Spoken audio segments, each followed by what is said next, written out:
Quels sont mes outils pour investir en bourse et en crypto? C'est ce qu'on va voir ensemble dans cette vidéo. C'est une vidéo que j'avais déjà faite il y a quelques mois. Je mets à jour les infos et on y va tout de suite. Alors, pour ce qui est des courtiers et des banques, ça c'est ce que j'utilise. C'est pas nécessairement les meilleurs que vous trouvez sur le marché, mais je peux vous donner mon point de vue sur Boursobank.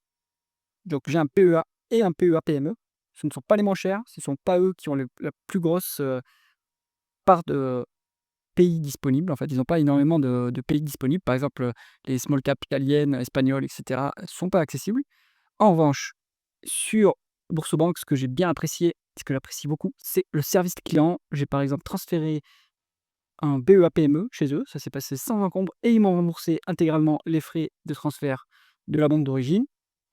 J'ai eu parfois des demandes de passage d'ordre par téléphone, ça se fait assez rapidement. Voilà, moi je suis assez satisfait du service client. Bien sûr, ça a un coût, c'est pas le moins cher, mais je trouve ça, assez intéressant. Après j'avais un CTO chez eux, mais je l'ai clôturé pour aller justement sur, DEGIRO. Donc pour Boursobank, vous avez un code parrainage offert ici. Faut aller chez Boursobank, en fait, vous avez des promotions si vous, faites les versements et cetera, vous avez jusqu'à 150 € offerts. Je vous mets la présentation dans le commentaire épinglé de la vidéo, comme ça vous aurez accès à tout ça. Deuxième plateforme que j'utilise pour mes investissements, c'est DEGIRO, principalement pour les ETF. C'est le moins cher pour le coup, et c'est très intéressant. Vous avez même une sélection d'ETF, à 0 € de frais de mémoire. Service client aussi, très bien. J'ai déjà eu affaire à eux par téléphone ou par email. Ils répondent souvent dans la journée et par téléphone, ça répond assez rapidement. Donc, là-dessus, tout à fait satisfait de Giro. Je pense que pour ce qui est des achats en direct d'actions, ça va dépendre du marché, hein. C'est vraiment sur les ETF qui sont compétitifs. J'avais expérimenté DEGIRO également pour les options, que j'avais un peu expérimenté sans donner trop de suite parce que pour l'instant, ça ne correspond pas à mon profil d'investisseur. Maintenant, ils sont pas très chers en termes d'options, mais c'est pas, très large comme couverture. Vous n'avez pas accès au marché américain avec les options, c'est uniquement du marché européen. Voilà, il faut le savoir. Pareil, je vous mets un code de parrainage, vous avez 100 € de frais de transaction offerts si vous ouvrez un compte chez DEGIRO. Ensuite, on continue avec mes néobanques Revolut. À nouveau, très content. Initialement, c'était une banque plutôt, on va dire, pour aller à l'étranger, pour faire, des paiements, à l'international sans trop de frais de conversion et cetera. Maintenant, ça s'est transformé en banque, pour moi, d'investissement. J'ai dessus pas mal, d'épargne en dollars qui est rémunérée encore, donc en fonction de l'abonnement que vous avez. Moi, j'ai un abonnement, pas le plus cher, hein, j'ai l'abonnement métal qui est intéressant parce qu'il vous donne, 4 de taux de rendement sur, les sites monétaires en dollars. Donc là, c'est pour l'instant, ça dépend des taux d'intérêt qui se font aux États-Unis, hein, donc pour l'instant, ils sont, à ces niveaux-là. Ce que j'aime bien chez Revolut, c'est qu'on a accès aux crypto-monnaies. À nouveau, ce ne sont pas les moins chers, mais vous avez, moi je trouve que c'est pratique en fait, que ça soit sur Revolut parce que, vous n'avez pas à transférer sur, un Binance ou un Coinbase ou un crypto.com. Là, vous l'avez en direct. Maintenant, vous n'avez pas toutes les cryptos, mais ce que je trouve intéressant, c'est que vous avez du stacking disponible sur certaines cryptos. Donc ça peut être pas mal. À nouveau, vous avez un code parrainage et des 10 € offerts à l'ouverture sur Revolut.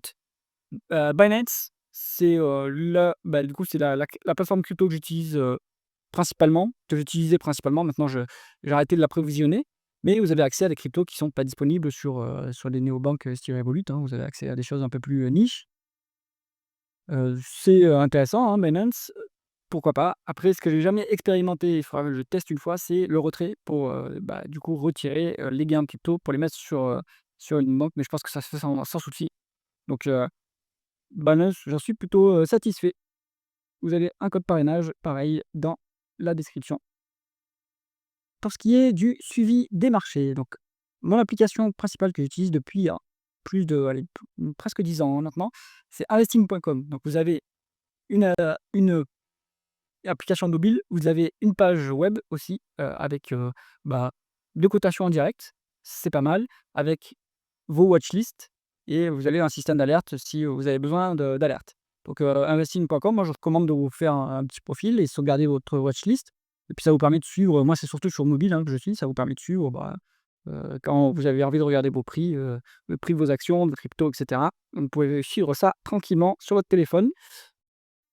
Un autre outil qui peut vous être utile si vous faites du stock picking, c'est Google Alerts. Donc configurez-vous des alertes sur les entreprises qui vous intéressent et également, les concurrents de ces entreprises. Comme ça, vous avez la vision un peu, intégrale de ce qui se passe sur le marché de votre entreprise. Donc, si c'est bien configuré, vous avez tous les jours des choses intéressantes. Moi, c'est mon cas, hein, j'arrive à avoir des infos assez intéressantes pour, les actions que je suis. Donc ça, c'est pas mal. Vous pouvez ouvrir un compte Twitter aussi, c'est très intéressant. Il y a un bon niveau, enfin, ça dépend qui vous suivez. Vous avez du tout venant sur ce qui est finance, hein, tout ce qui est, analyse technique. Bon, ça, c'est à mon avis pas très qualitatif. Mais par contre, vous avez, si vous sélectionnez bien vos comptes, vous avez du qualitatif, vous avez des informations intéressantes. Suivez aussi des comptes, plutôt anglo-saxons. Ils sont quand même plus, orientés investissement que les investisseurs français, même si petit à petit c'est en train de progresser.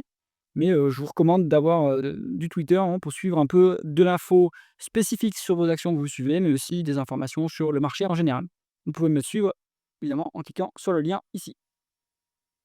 Pour suivre votre portefeuille, vous avez Molling. Donc si vous n'avez pas d'agrégateur, si vous n'avez pas votre Google Sheets, donc moi c'est mon cas, hein, j'ai un Google Sheets qui permet de suivre, mes portefeuilles comme j'entends. Mais si vous n'avez pas un Google Sheets, Molling ça peut faire l'affaire. Vous avez des fonctionnalités bien sûr, plus, additionnelles, hein, par rapport à un Google Sheets. Donc, vous pouvez ouvrir un compte et mettre votre portefeuille et vous allez avoir des suivis. Vous allez avoir aussi la mesure de votre performance. Ça, c'est un point assez essentiel et qui est parfois un peu pénible à mettre en place. Donc, avec Morning, vous pouvez le faire, si vous renseignez vos lignes. Donc ça peut être intéressant pour vous. C'est toujours important de monitorer, suivre ses performances pour savoir si le stock picking est efficace ou pas. Mais en général, bon, on se rend compte que le stock picking, il est pas fantastique. C'est pour ça que moi, je recommande d'avoir quand même beaucoup une bonne proportion en ETF ou en fonds, heu, plutôt ETF ou en tout cas fonds indiciels, et après un peu de stock picking si on veut vraiment creuser et développer, des compétences, additionnelles dans l'investissement. Je vous mets mon lien affilié également pour Molling. Pour tout ce qui est analyse et screener, j'ai souvent la question, dans les commentaires de mes vidéos. L'outil que j'utilise s'appelle Coifin.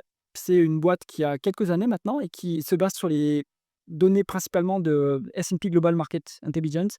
Donc c'est un agrégateur comme il y en a tant d'autres, hein. Vous avez Ticker, voilà, vous en avez plein.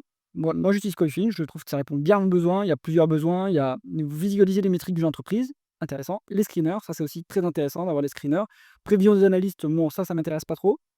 Et vous avez les chiffres bruts du compte de résultat des entreprises. Mais attention, si vous prenez un compte gratuit, vous allez avoir que 2 ans d'historique. Si vous prenez un compte payant, par contre, vous allez avoir tout l'historique. Par contre, pour tout ce qui est graphe, vous avez tout l'historique. Donc, ça peut faire l'affaire. Moi, j'ai pas de compte payant là-dessus.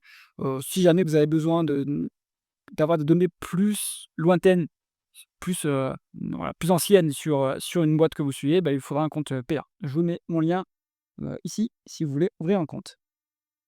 Et voilà, pour cette revue des outils que j'utilise. Dites-moi en commentaire ce que vous pensez de ces outils, de ces courtiers, et cetera, si vous les utilisez, et dites-moi aussi en commentaire ce que vous utilisez, à la place. Qu'est-ce que vous avez d'autre, à proposer pour partager avec les autres. J'espère que cette vidéo vous a intéressé. Si c'est le cas, mettez un pouce vers le haut et pensez à vous abonner à la chaîne. À bientôt.